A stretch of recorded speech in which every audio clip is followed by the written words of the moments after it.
Okay, guys, so as you are probably expecting, Steve's going to be talking about Jakarta EE standards and why standards matter, how they can help with vendor neutrality and why that's important, how they can drive competition, and how counterintuitively that's actually a good thing and why that's good for you, how standards can also help future-proof applications, and why having a working group that offers the opportunity for these standards to shape sort of the future of the industry. So this could be sort of explaining what standards are and why they're important. As always, please feel free to put questions in the chat or in the Q&A section, and I'll make sure they get asked. You can, we'll always have time at the end of this as well to address any of those. We will be recording the session and I will be uploading those to YouTube. They will be on demand for a little bit as well. So you should be able to just log in and watch that. If you do think of something later, you can always message us on socials or emails through the website, and we'll do our best to get back to you. So whenever you're ready, Steve. Okay, thanks, Jaden. Thanks everybody for attending. So today we'll be looking at Jakarta EE standards. What are they and why they matter? It's part of a series that we're doing, that we've been doing for basically getting close to 6 weeks now. So we're on number 5. We've still got one more to go, which is around deployment model, but also on that webinar, I shall basically wrap up all the other previous webinars and go through some of the questions that we've answered during this series. So if you've missed some of them, I'll cover some of the key points wrapping up next week. So as I said, we've been doing these every week. Next week's is same time, same place, looking at deployment model and the wrap up of all the other presentations that we've been doing. So first, as I say, back to this one, we're going to talk around Java EE, Jakarta EE standards, touch on microprofile, and basically talk about how you can get involved on the standards and how they're developed. So this is a slide we've used earlier. So basically, we're talking about Java EE that became Jakarta EE and microprofile. One of the key things to understand about this standard is that it is a foundational technology for a lot of server-side Java. So it's not just around Jakarta EE application servers like Payara server or Payara micro. It's also around a lot of other technologies that people will use and be familiar with. For example, Tomcat is fundamentally a servlet container. Servlet is a Java EE specification, or Jakarta EE now specification. And Tomcat 11 will be Jakarta EE 9 compatible, or for the servlet specification.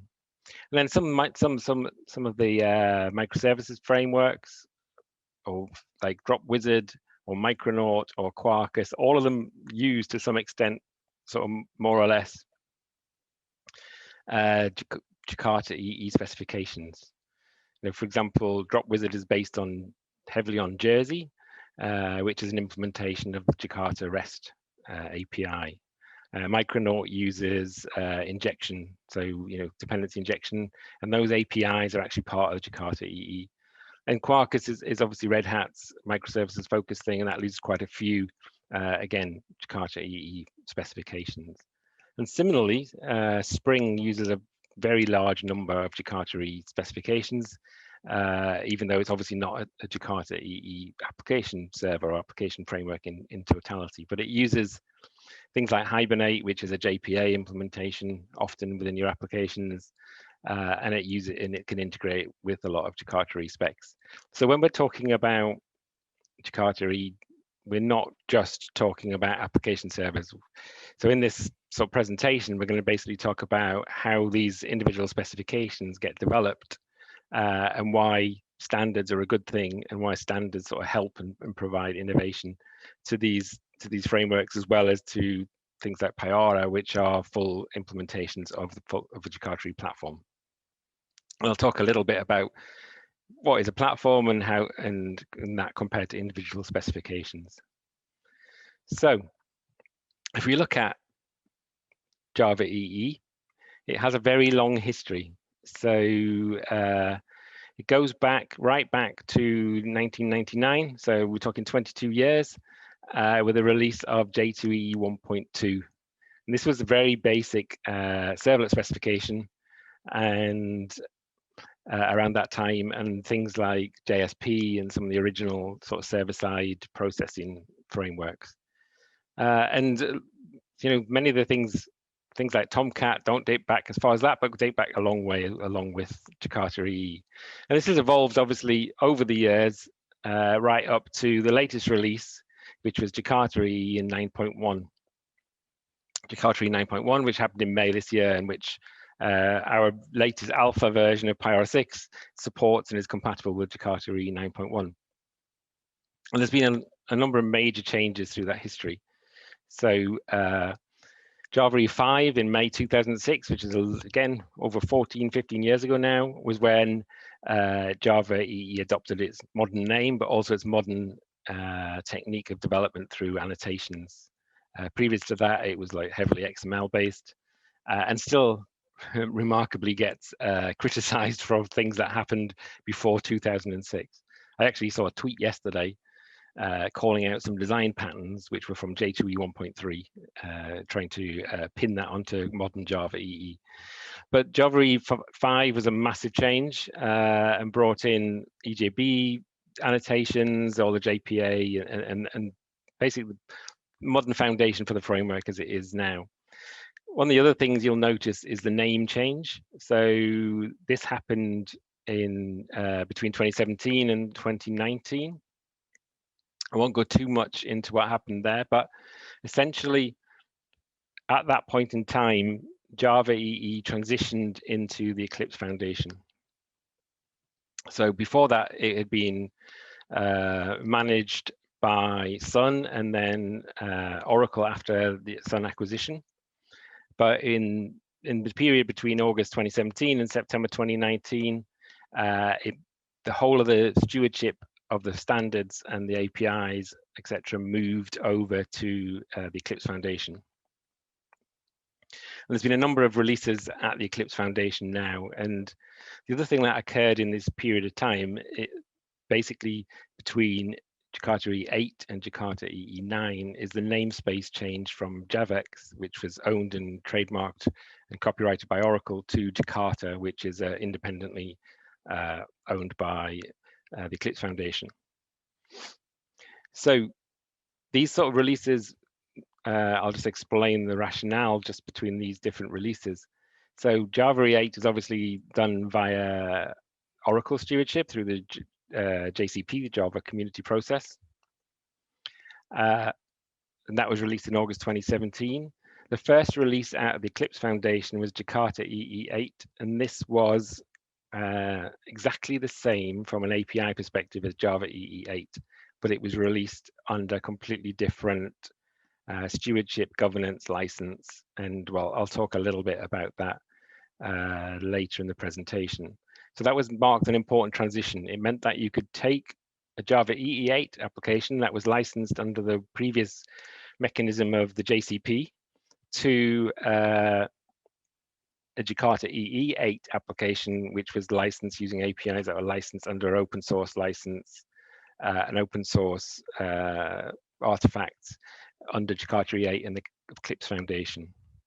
So this was actually marked a very major milestone for the Payara team, because we could release and make compatible Jakarta EE 8 Payara server. So we could basically make Payara server a Jakarta EE compatible application server. Previously, to do so under Java EE, we would have had to enter a license agreement with Oracle. And given we were founded in 2016 and we knew this was happening, well, obviously that didn't happen. And this is also, that open licensing in Eclipse has also benefited other applications and application servers like Tommy, which is based out of the Apache Foundation, and Tomcat itself, because basically Apache Foundation wasn't a licensee either of the Java EE specs, but because they are open at Jakarta, then it's easier to get compatibility. And again, I'll talk a little bit about that. So Jakarta EE 8 was released in the JAVX namespace. Jakarta EE9 is released in a Jakarta namespace, but again, it's similar to 8 from an API perspective, so that developers, all they need to do is just change the namespace and your application will work on a 9 application server. And then 9.1 came out in May, which is a minor release, which basically allows you to run the TCKs on 11 and certify against TCKs on 11. And I'll talk about what is a TCK. So the biggest difference really in that transition is that the specifications are now open. So they're an open standard, and that's very important for the industry as a whole. So previously things were developed under the JCP, and the JCP operated in an open way, but it wasn't open source. So in the JCP, typically specifications would devise specification first. And what we mean by that is people would discuss and develop the specification document and APIs before in a sort of closed group. Whereas now Jakarta EE is code first, so we'll see how you get involved later on, but it's effectively done through an open source development technique or mechanisms. In the JCP, there was a spec lead. In Jakarta EE, there's no concept of that. The spec lead in a JCP would basically gather an expert group, and if you wanted to get involved and influence the API, then you basically had to apply to be a member of the expert group, and it was up to the spec lead to decide whether you had the merit to do so. Jakarta EE is completely different. It's developed under open source techniques and in collaborative open source mechanisms. Under the JCP, but all the spec documents and the TCKs were closed source, so you couldn't get access to them. For example, before the transition, the Payara team didn't have access to the Java EE TCKs, so we developed our own test suites. Whereas under Eclipse Foundation, all those documents, all the spec documents, as we'll see, and the TCKs are completely open source and under open licenses. JCP also had a concept of a reference implementation, and that was Glassfish for the full Java EE platform, but for other APIs, it would be some other implementations. And Jakarta EE doesn't have that concept at all. All it has is concept of compatible implementations, and these are basically any implementation that passes the TCK. As I said, now the TCKs are open source and the specs documents are open source. Anyone can get hold of them and pass the TCK.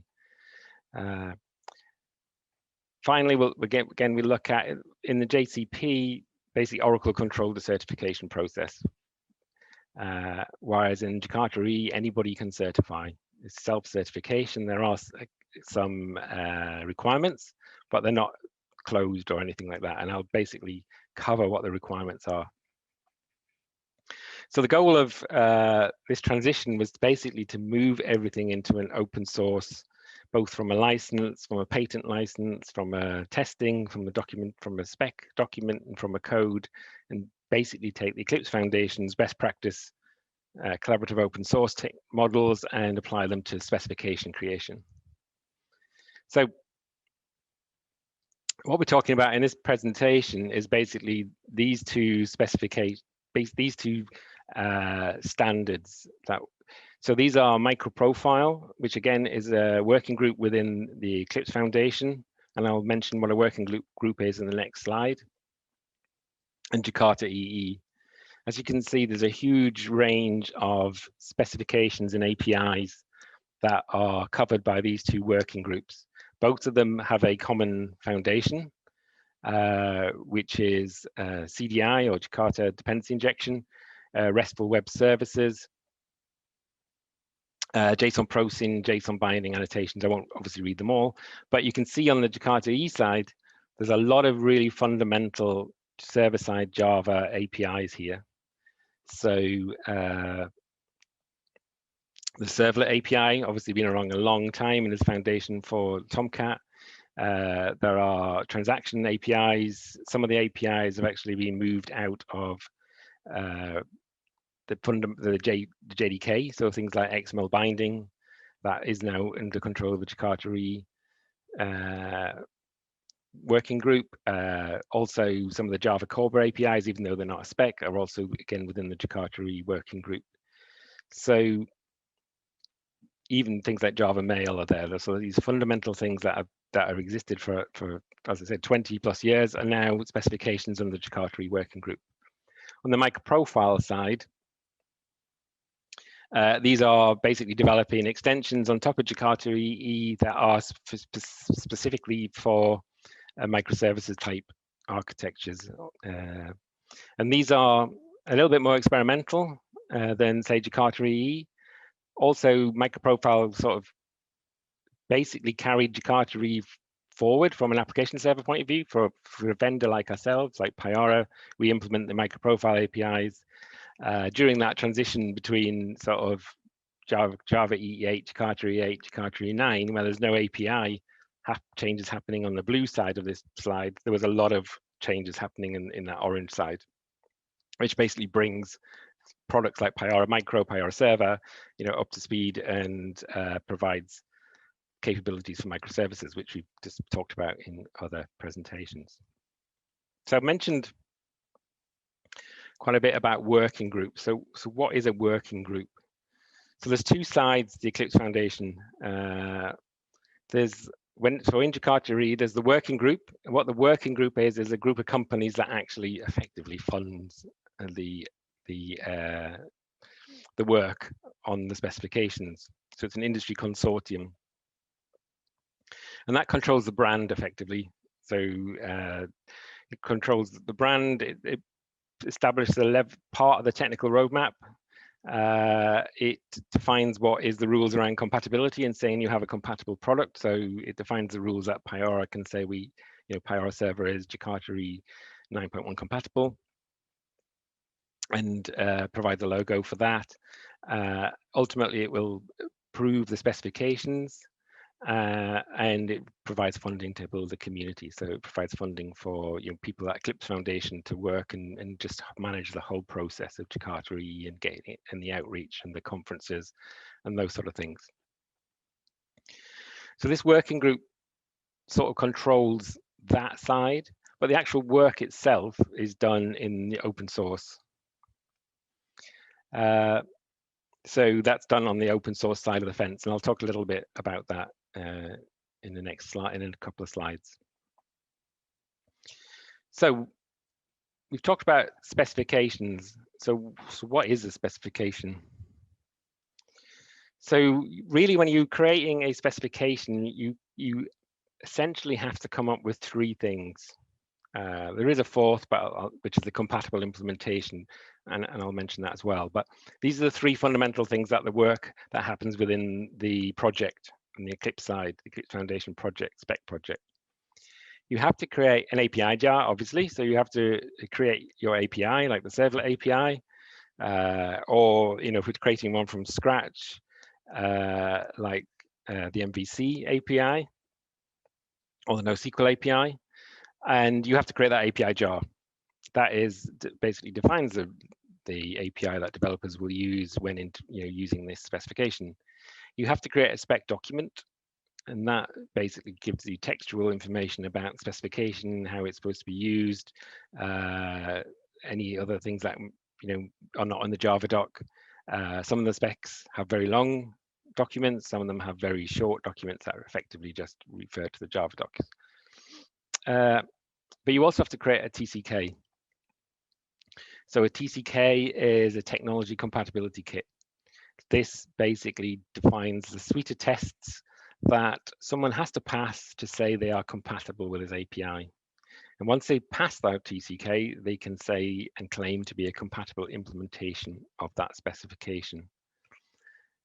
So this is a good thing. So the TCK basically ensures that anybody who claims to be compatible, like Payara, you can prove that they are, because you can take that TCK and run it against Payara, independently of Payara, and prove that we are compatible.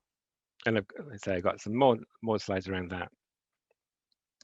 And that's where the compatible implementation, to actually release a specification, you need these three things, and you need a compatible implementation that has passed the TCK. The reason for that is it means that while the spec, the API and the TCK are being developed, someone somewhere, and it can be anybody, it could be Payara, it could be IBM, could be an independent open source Apache project or whatever, has to implement the API and pass the tests. And what that does is that proves that actually the API you've created and the TCK is actually implementable. It means you can't go off as a, as an API team and invent something that nobody can actually implement.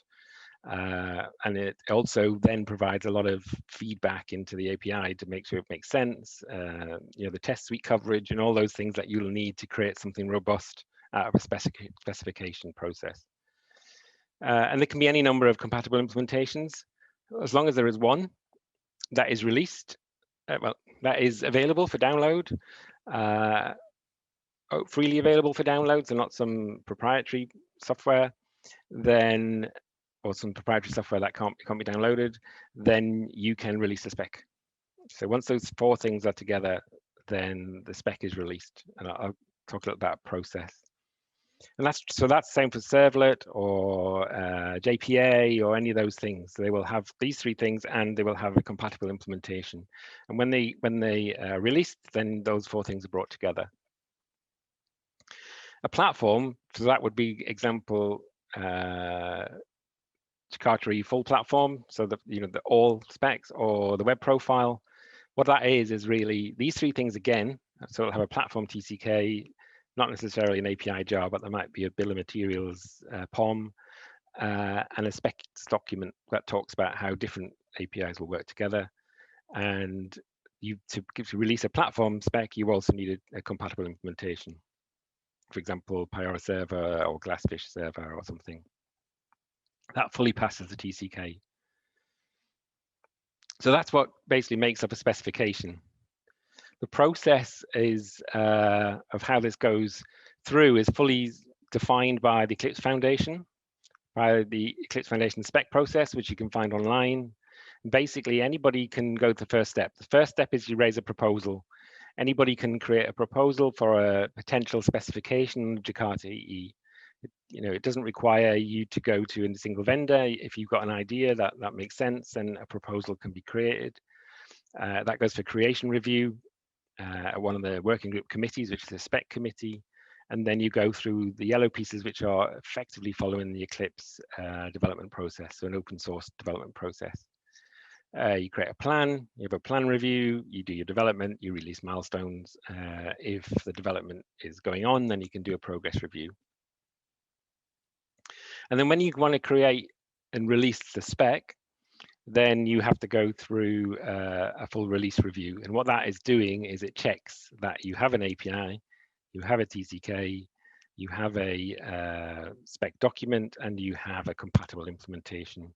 And that all those things align, the SHAs for the TCK have all been aligned and those sort of things. And at that point, it's voted on, and that becomes a ratified spec. The voting's key because that is part of the intellectual property policy. The point when it's voted is the point where all the intellectual property flows into the Eclipse Foundation away from anybody else who's collaborated in the creation of the spec. And at that point, from a licensing perspective, if you wanted to implement that specification, or you want to use that into a product, at that point, the IP flows are at the Eclipse Foundation, and they are all now become open and very easy to use. So that includes both patent licenses and copyright licenses. And that basically the voting on the ratification of the final spec is the point where that is recorded, that everybody has agreed that IP flow, that everything's right and IP flow has occurred. So basically the Eclipse Foundation provides a good point of trust with a robust IP framework for these specifications, so that if you wanted to go off and implement one of these APIs, you've got a robust legal framework for you to do so without any risk. So that's the sort of bureaucratic, if you like, process. What does that mean practically? So I've put a couple of some screenshots here. So I'm a project lead for Concurrency API, and that is defined by Eclipse Foundation. That's not the same as a spec lead was in the old JCP days. All that means is that I'm responsible for trying to gather a bunch of people who are interested in this API, not that my ideas are driving this API. So practically, it's the concurrency API, which is one of the Jakarta EE APIs, and we're currently developing for Jakarta E10, which will be out sometime end of this year, maybe early next. How do we evolve this API practically? So this is basically where the working group is not involved. This is community now. So this, basically every API has a project on GitHub. In this case, you can see the Eclipse E4J/concurrency API is where this, this API is being developed. And the first thing is to raise issues. So we have issues for new features potentially for the API. So we've got, for example, Jakarta concurrency isn't currently in the web profile. Maybe we want to put it in the web profile. So that's one issue. We have some API issues around max concurrency, creating a new annotation, create annotations for locking, creating how transaction context could be propagated from one thread to another. So there's a whole bunch of potential features that we may want to bring into this specification. And they're all clearly on GitHub, and anybody from outside can collaborate. You don't need to be a committer or anything like that on the project to actually collaborate and make comments. The code obviously is then developed in the same project under the GitHub repo. And similarly, the spec document is also in the same repo, and it's written in ASCII doc. So again, unlike in the past, if you want to contribute to small things, typos, changes, clarifications of the text, anything like that can all happen on GitHub. You don't need to be super heavily involved to do that across the whole of the Jakarta EE and microprofile specs. It's purely like contributing to any open source project. So it's very easy, and it's way different to how it was previously. So from the Eclipse Foundation has done a great job at creating this very standard open source type policy, but with robust IP and governance. Similar happens with the TCKs. So prior to the move to Eclipse Foundation, the TCKs were totally behind a licensee paywall. So it was impossible to get access to any of the TCKs for any of the specifications without becoming a licensee. Again, now this is completely open source. So the full TCKs for all the specs for the full platform is now totally transitioned into Eclipse Foundation. It's an open source project. And this is great. This is a great thing. As I said, prior to this move, Payara did not have access to the TCKs. Similar for I believe, for Tomcat, who had no access to the servlet TCK, even though it's probably the leading servlet implementation.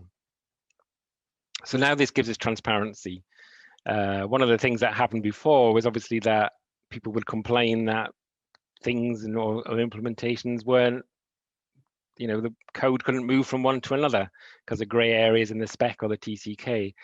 Now we can fix that easy. We can do a PR pull request for the next release of the TCK, fix issues or add additional coverage or something like that. So it gives it transparent. It's also completely vendor neutral. The burden isn't on one vendor, and obviously the burden previously fell heavily onto Oracle. Now the burden is shared. It's shared across all the vendors and across the whole community, and that provides a level of openness.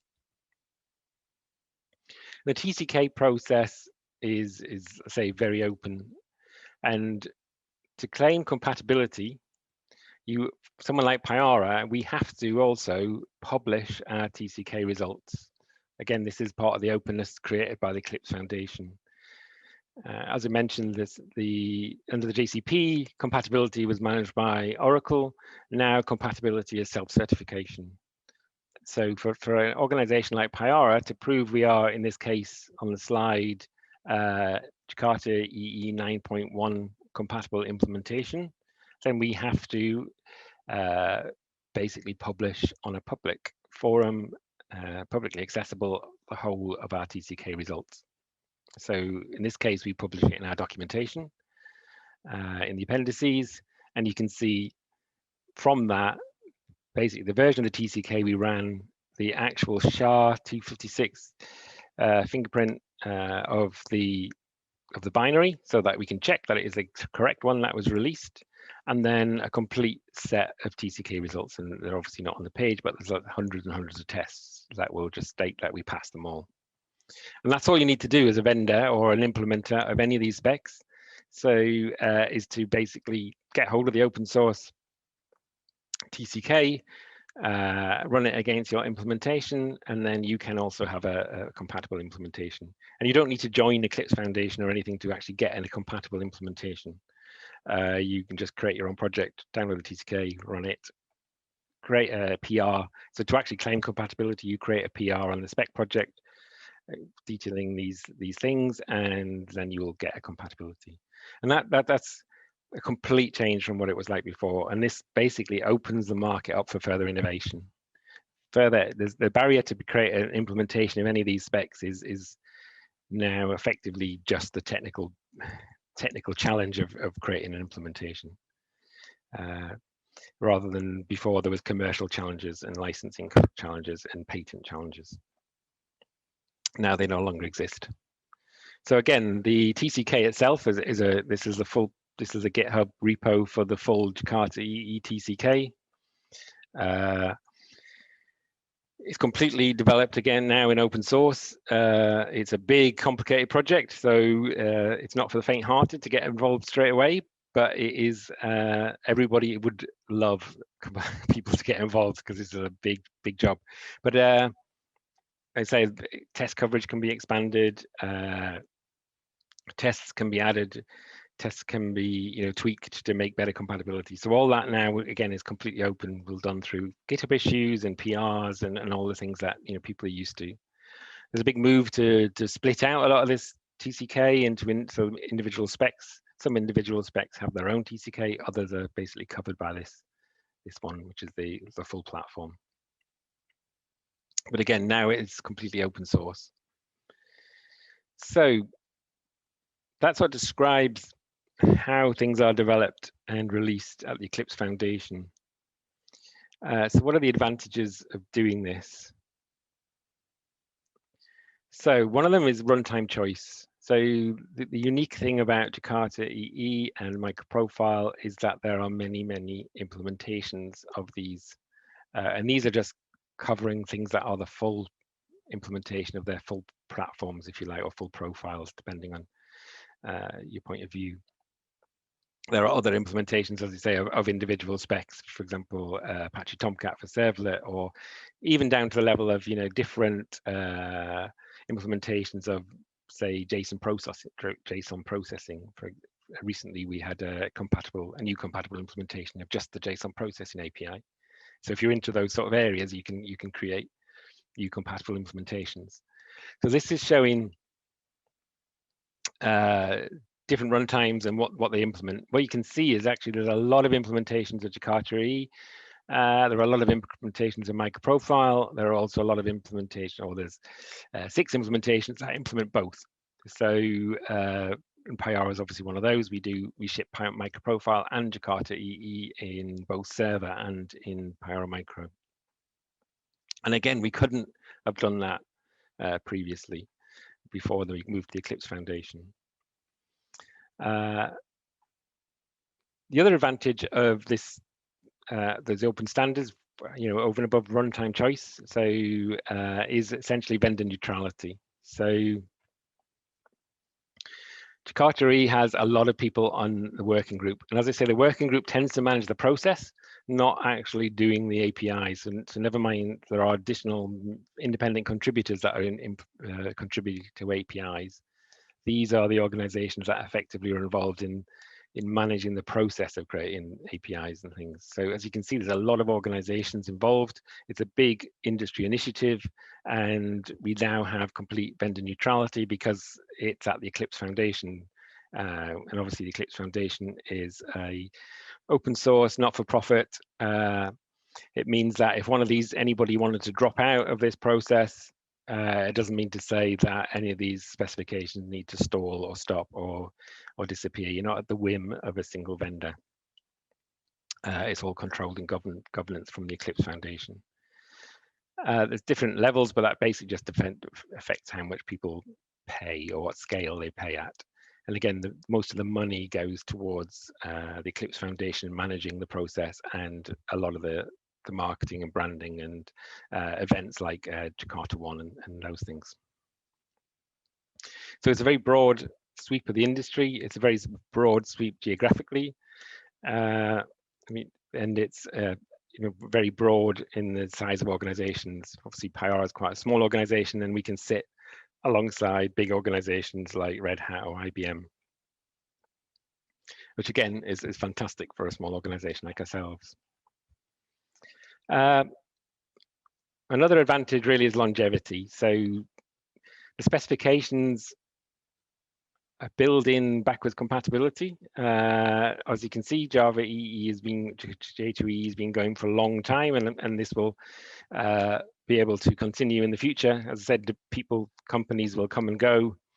However, the specifications, because they're under independent now, can continue, and that gives us, as a developer or someone who wants to run production systems on this technology, confidence that it will last a long time.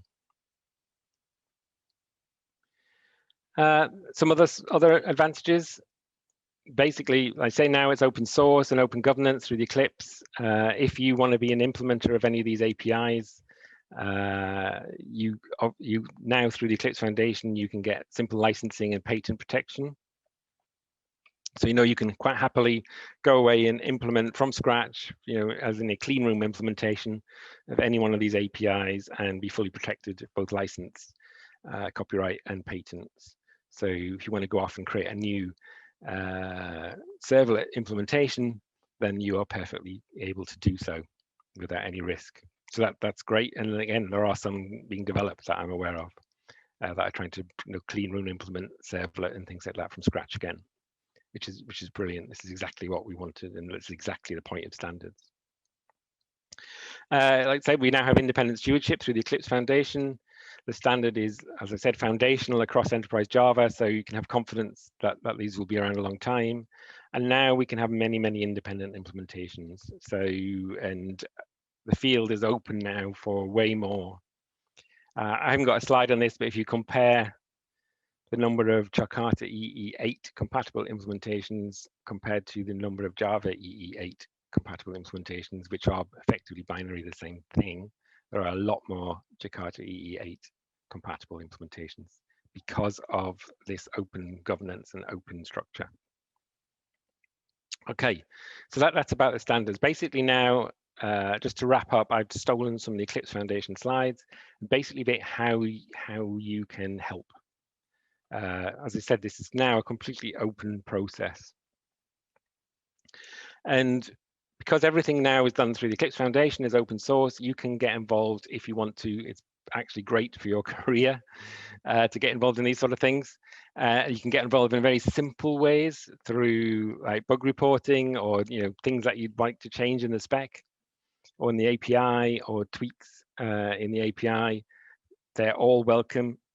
You can obviously get involved in marketing and promo, and the whole Eclipse Foundation will support people and distribute to wider audiences. Anything you want to do, like blogs or webinars like this or things like that, it can get pushed out to community.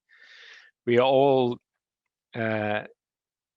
really open for additional technical work.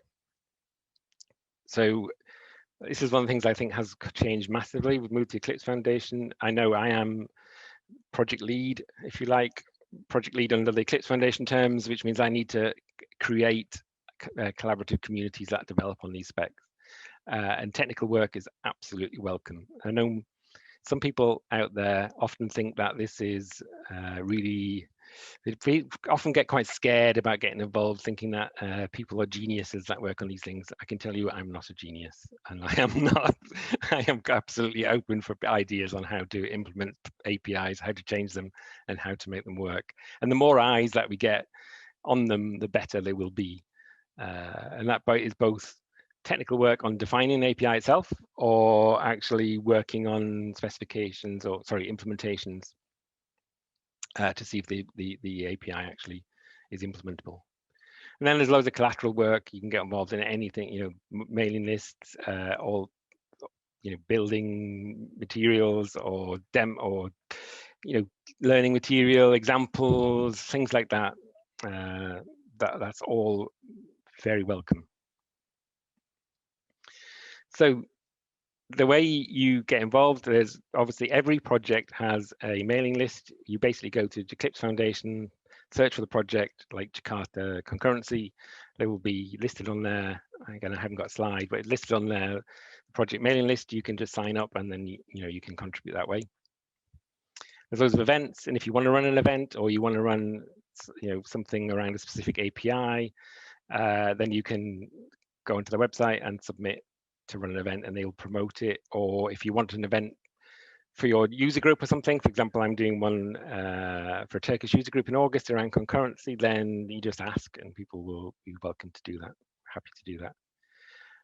I mentioned the GitHub, all the APIs, the spec docs, the TCKs are all on GitHub, and anybody can make a PR and raise issues. And I've got a slide a little bit about if you raise a PR, how you need to, what you need, what paperwork you need.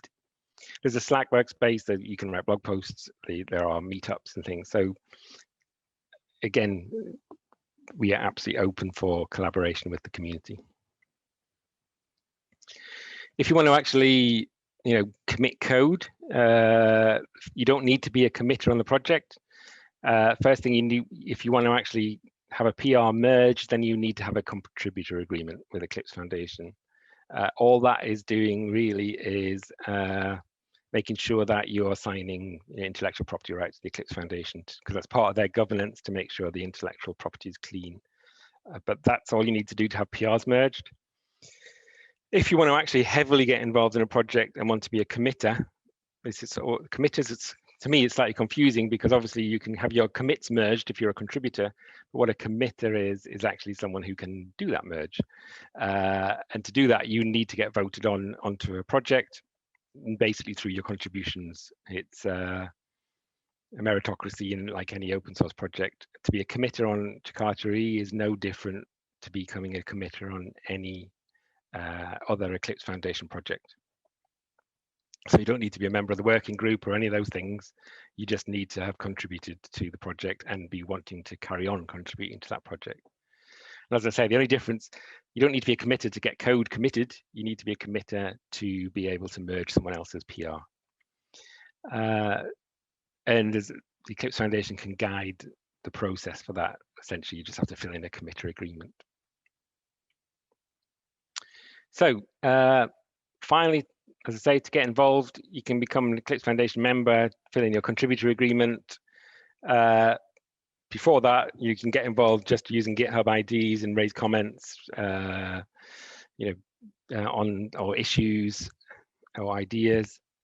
If you're an organization, a commercial organization, you can join the working group, and that obviously gives you more, get involved more in the process and managing the whole process of the specification development, and actually contributing money into the marketing and branding and the whole supporting infrastructure. I say, so please get involved with the standards. These are standards that will be evolving in the future, and they're foundational to our industry. We're absolutely open for people to get involved. So thank you. Any questions, Jaden? Yes, we do have one currently from Mark.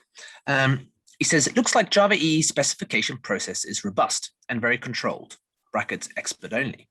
Now, Jakarta EE specification process is open and collaborative. Can we expect conceptual problems, bad design, etc.? Okay, this is going to be completely personal opinion on this. So having been involved in expert groups before, like only one or two, but in JCP, I would have said that the JCP had the spec lead and that person really controlled how the specification developed. You could say experts only, but in some of the expert groups I was involved in, some of the people didn't really get collaborate at all. They just were on the expert group for CV purposes. And you had to, as I said, you had to be invited or allowed in. I don't think making it open will deliver conceptual problems. I'm hoping that making it open will add more eyeballs onto the specification. And therefore try and even out and remove bad design, etc. early. And I also think the code first view of the Jakarta process, whereby you commit code, you commit a TCK, and someone has to have a compatible implementation, should iron out a lot of bad design and conceptual problems. There's a risk if people don't get involved that you may end up with 2 or 3 committers driving forward a spec. But that would be more from industry apathy really than anything else. I think in an open source way, there's way more, you've got way more visibility of conceptual issues through the Eclipse Foundation process than happened previously. That's my personal view on it. Okay. I don't think we have any other questions at this time. So as I said at the beginning, if you do have any more questions, please just send them an email or on socials, and we will make sure we can get an answer back for you. I'm going to pop a link in the chat, which is also just got the description of our last Dismiss the Myths webinar next week. Yeah, and in that one, I'll likely wrap up the whole of this into one final webinar, just to briefly go through the different points and talk about deployment. Okay, fantastic. Thank you all very much. All right, thanks everyone. Cheers. Bye. Thank you all. Bye.